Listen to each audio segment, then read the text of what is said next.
Tashqarisidan ferma uchun joy qidirib yurgan akalarimga zo'r taklifim bor. Shaxsan o'zimizga qurgan molxonamiz bor. Ko'rayotganingiz oldi dala, orqa tarafi ham dala. Aytgan bo'lsangiz, mana shu bahor mavsumida mana shu arig'imizdan suvlarimiz oqib o'tadi. Manzilni tushuntirib o'tib ketaman. Toshkent viloyati Piskent tumanida joylashgan. Hozir sizga to'laqonli obzorini ko'rsatib beraman. Xonadonga kirib kelishimiz bilan chap tarafimizda bizning molxonamiz bor. Undan tashqari o'ng tarafimizda o'sha molga qaruvchilar bo'ladigan bo'lsa yoki yashaydiganlar bo'lsa, mana shu yerda ham bizda 3 xonamiz joylashgan, oshxonalargacha qilingan. Bundan tashqari ma'lumot o'rnida aytib ketdik, alohida yer tagidan suv qazib chiqarilgan, yil 12 oy sizda suv bo'ladi. Hop, molxonaga kiradigan bo'lsak, mumkin 32 ga 12 metrga joylashgan, axlatlari uchun latoklar ham tashab ketilgan, bemalol tozalab olsangiz bo'ladi. Bundan tashqari molxonamizda mana suvlar uchun trubalar ham tashab ketilgan. Bemalol mollarga ertaga yemlarini mana shu o'rtada tayyorlasangiz ham bo'ladi va bahor mavsumida mana shu latoklarimizdan ham suv keladi akalar. Bemalol sharoit zo'r qilingan. O'zimiz uchun qilganmiz.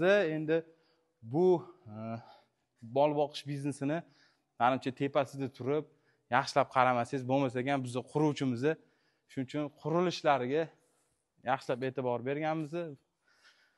Xullas, mol boqishga qiziqadigan akalarim uchun zo'r sharoit. Undan tashqari ikkinchi biznes deb oladigan bo'lsak, pavloniya daraxtlari ekib qo'yilgan. Pavloniyani yog'ochidan aynan o'zimiz foydalangan narsalar aytaylik. Mana bu so'rilar pavloniyadan yasalgan. Xo'p, endi eshik-rom yasagan. Eshik-romlari ham juda ham chiroyli chiqqan.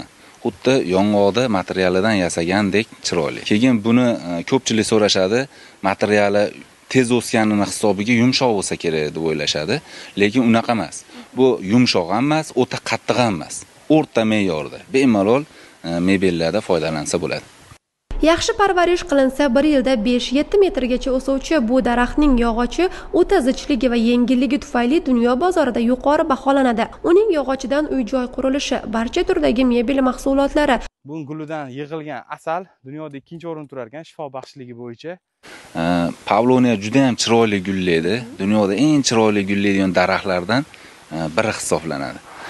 Buni gulidan asal olish mumkin. 1 gektar yerdan 500 kilodan 1,5 tonnagacha asal olsa bo'ladi degan ma'lumotlar bor. Biz narigi tarafimizda bioreaktorimizda chuvol-chellar tashaganmiz, ya'ni biogomiz chiqaramiz. Hozir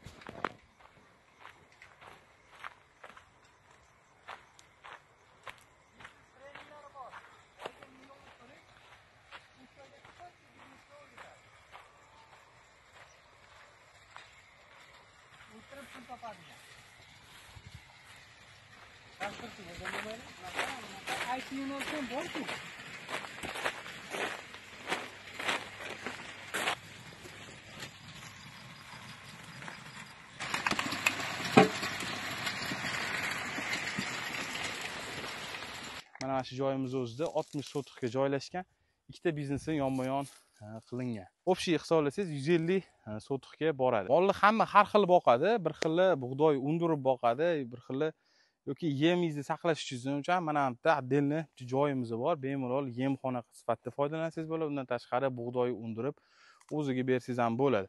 Ikkinchi qavat ko'tarilaylik. Monolitli qilib quyganmiz. Qo'yxona ham qilib foydalansangiz bo'ladi. Chunki uni monolitli kuchi bemalol qo'yni ham ko'tara oladi. Agar tovuq fermangiz bo'lsa, tovuq ferma sifatida foydalansangiz ham bo'ladi ikkinchi qavatda. Zinamizning yonida mana alohida hojatxona ham qilib qo'yilgan. Ikkinchi qavatga ko'tarilishingiz bilan mana shunaqa tomlarni ham baland qilib yopilingan. Xohlasangiz bu yerga yem bosing, xohlasangiz mana monolit quyganmiz. Bemalol aytib o'tganimdek, qo'ylaringiz vesini ham ko'taradi.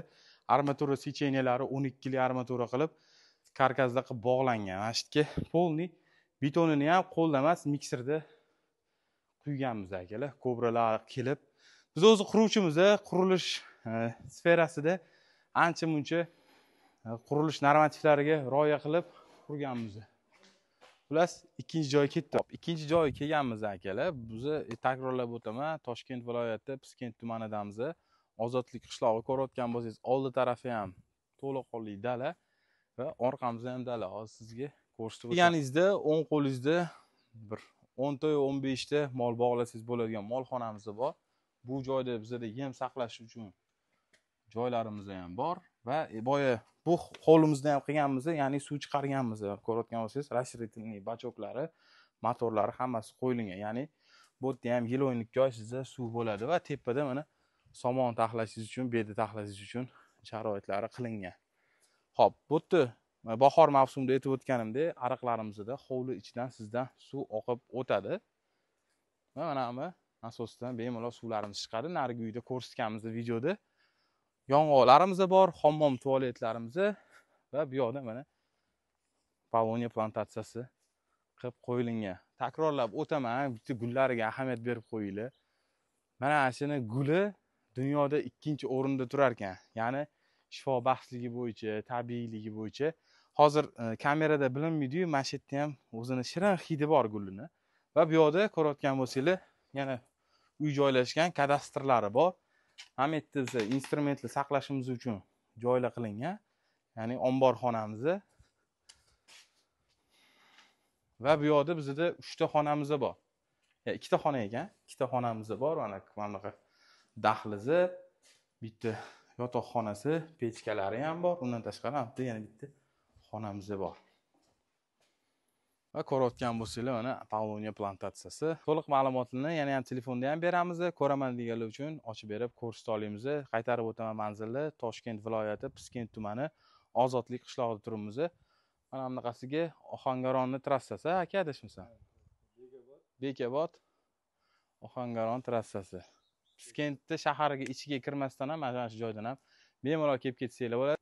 Charchab qolmanglar akalar, salomat bo'linglar.